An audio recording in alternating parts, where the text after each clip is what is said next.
I'm Jim Krensick from the Batavia Daily News, and lately we've been talking to a lot of people who are running for office, talking to them about why they would ever do something like this, what they hope to do if they're elected or re-elected. In this case, Chris Collins, who is our congressional representative for not just Batavia, but all of Genesee County, Livingston, Orleans, and Wyoming, and parts of Buffalo and Rochester. You're running for a third term in the House of Representatives.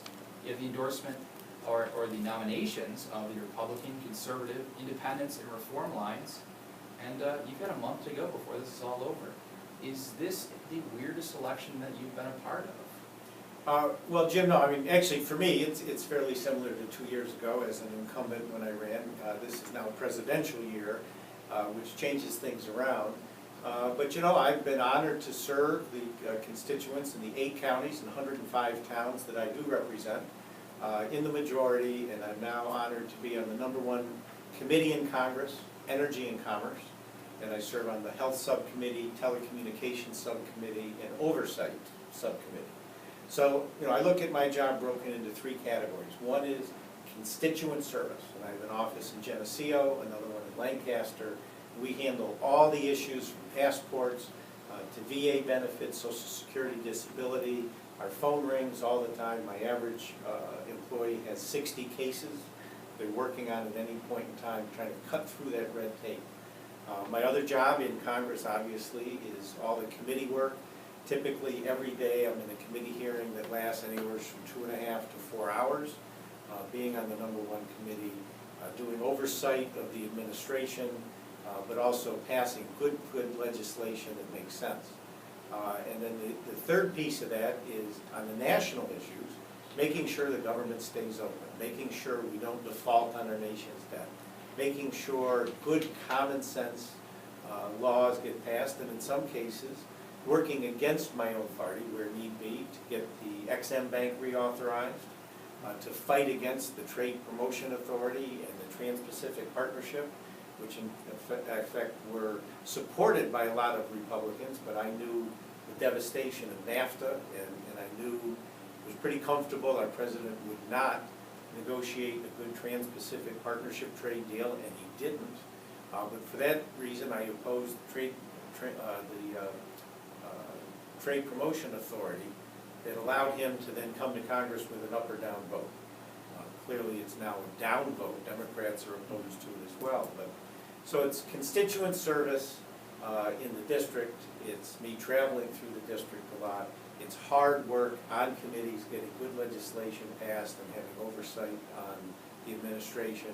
But then also being a Republican, a moderate Republican, that the country can count on to make sure we don't shut down the government, we don't default on the nation's debt, and good legislation, whether it's XM Bank or trade, that I'm the common sense voice of reason.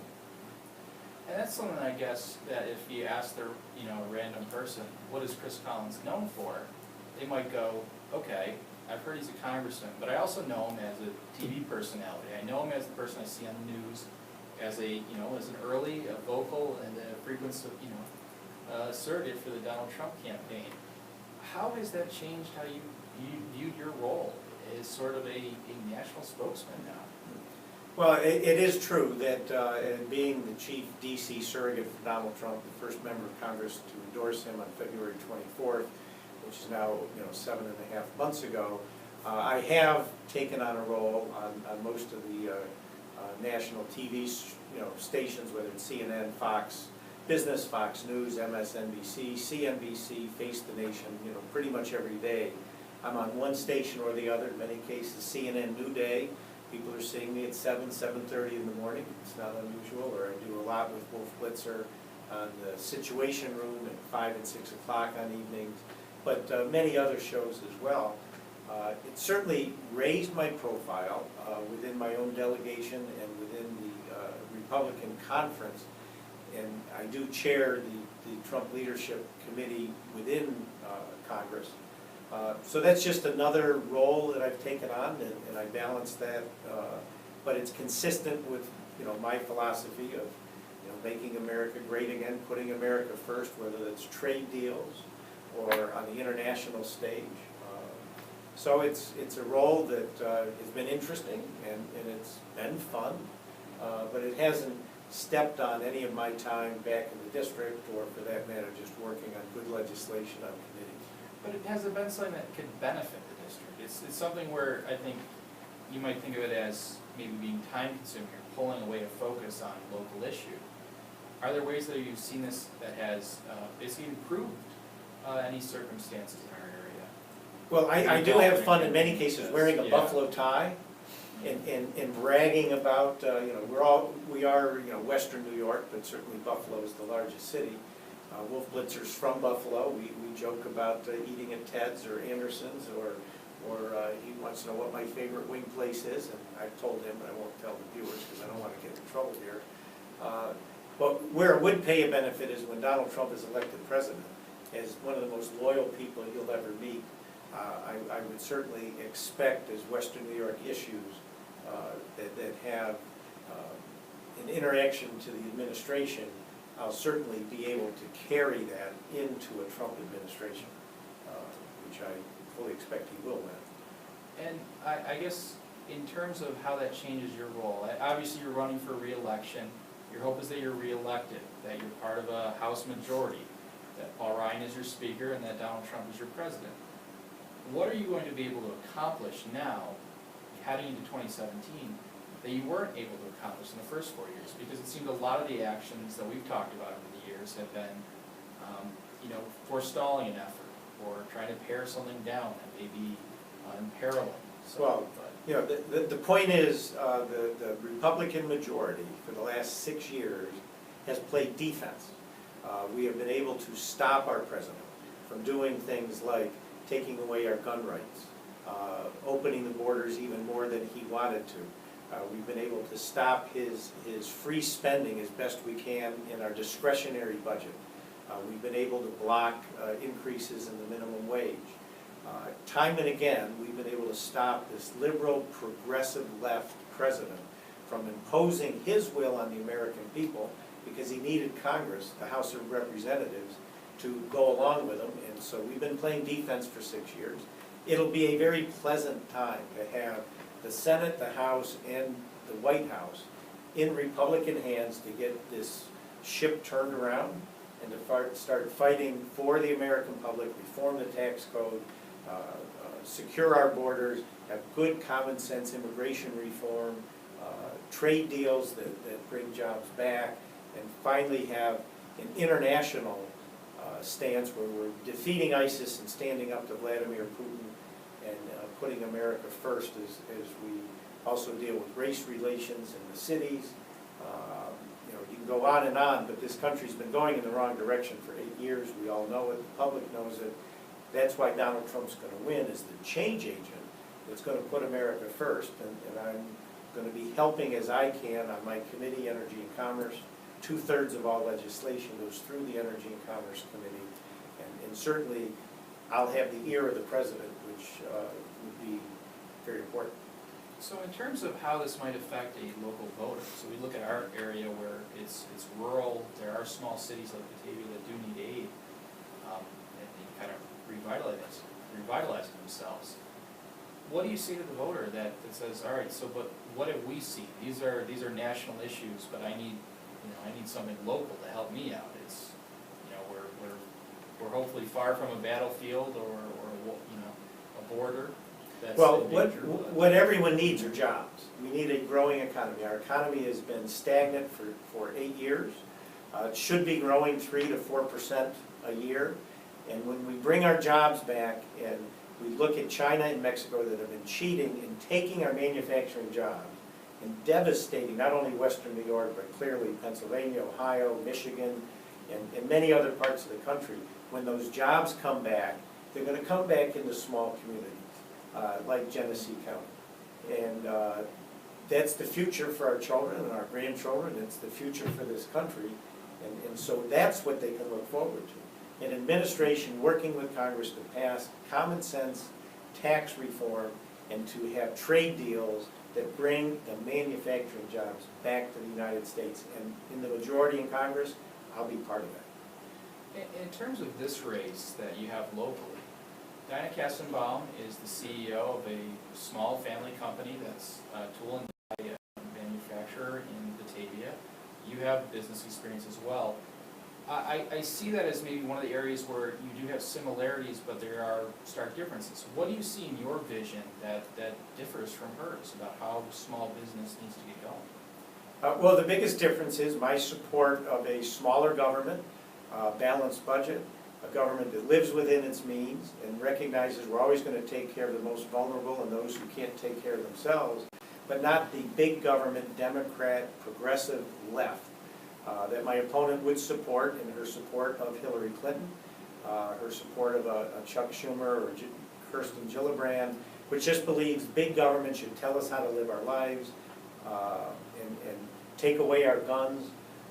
And so you go up and down the liberal left, and you know, she would represent the area if she was elected in the minority, because the Republicans will definitely keep the majority in the House, and to having in Batavia and Genesee County their representative in the majority where legislation is pushed forward is absolutely critical.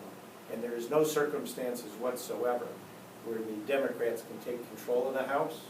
They would not only have to win all 26 competitive races they're in, they would have to beat about a dozen Republicans who don't have an opponent. Hence, there's no chance for the Democrats to have control of the House. So being in the majority, I can better serve the community than anyone in the minority where they're not in the room where decisions are made, let alone I'm serving on the #1 committee in Congress. And more questions from our editors. Would you be interested in a cabinet position with Trump? I'm not seeking any position within the administration. I don't expect to have a role in the administration. Someone asked me that same question. There's no one that could ever turn down a cabinet position. And I would not seek one. I don't expect to have it. But I would say, in all honesty, because I speak directly, no one could turn that down. But I don't see any circumstances under which it would be offered. Mr. Collins, you said that for the past 8 years the Republicans have been playing defense. Others would say that they're being obstructionalist. What would you say to that? Well, no, with the far left liberal president we have, it has been defense. And you know, we can't control the administration. We put the Keystone Pipeline on his desk. He vetoed it. We put repeal of Obamacare on his desk. He vetoed it. So the fact of the matter is, to really get things going, you have to have the House, the Senate, and the President on the same page. It's not on the same page with the President, who doesn't care about fiscal irresponsibility. Our deficit's gone from $9 trillion to $20 trillion in his 8 years. He has said you don't have to balance the budget. And everything he suggests is spend, spend, spend, more regulations, ignoring the will of the people. So unfortunately, we've had to play defense because we don't believe that our debt should be $25 trillion or $30 trillion, or that the government should take away our guns or tell us how to live our lives. Yeah. You mentioned living within our means. Obviously, there's a lot of financial pressures. There's healthcare, infrastructure, what I've heard described as a bow wave, and military modernization and procurement. How do we do that, or how do we accomplish it?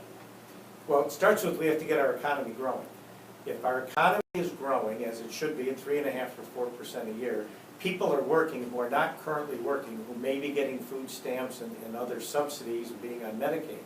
Get a job, get off of food stamps, have private insurance through your employer, all of a sudden they're paying taxes, the whole economy is growing, that generates more revenue, and also reduces expenses at the same time. So growth in the economy, which we have not had in the last 8 years, it's the single biggest negative and wet blanket we've had, is something we can do with better trade deals and making sure China and Mexico don't continue to steal our jobs. So that's our primary focus, but also a fundamental revamp of the tax code so small businesses can reinvest in the growth of their companies, and in doing that, again, deal with our deficit. So it's a combination of things, but it starts with jobs, the economy, and better trade deals. Mr. Collins, you said you have been and other Republicans have been unable to work with the president who was first elected and was expected to be the great uniter. That obviously hasn't happened. But how do you expect a polarizing figure like Donald Trump to be able to work with the entirety of Congress? Well, the difference is the Democrats couldn't work with this president either. He's the most arrogant president that's ever walked in the office. He frankly doesn't interact with the Democrats in Congress any more than the Republicans. There's no love lost between the Democrats in Congress and this president. They view him as arrogant and out of touch as well. The difference is with the White House, the House of Representatives, and the Senate, all in Republican hands, all agreeing on the need to move this country forward with jobs, fundamental tax reform, securing our borders, dealing with the illegal immigrants who have been living lawfully. We need them on our dairy farms and out in the fields. It's having a common emphasis and vision of the future, which we don't have with this president, that will be the biggest change, and you'll see more progress in the first 100 days under a Trump administration. Donald Trump works very well with people. He's a thoughtful leader. If you're in the room with him, he's very respectful. He listens. He seeks out advice. He has sought advice from the Republican majority on all of his proposals, whether it's the VA, whether it's agriculture or national defense, tax policy. Donald Trump reaches out to Congress, gets our input. You've seen that in his platform. That's something Barack Obama never did.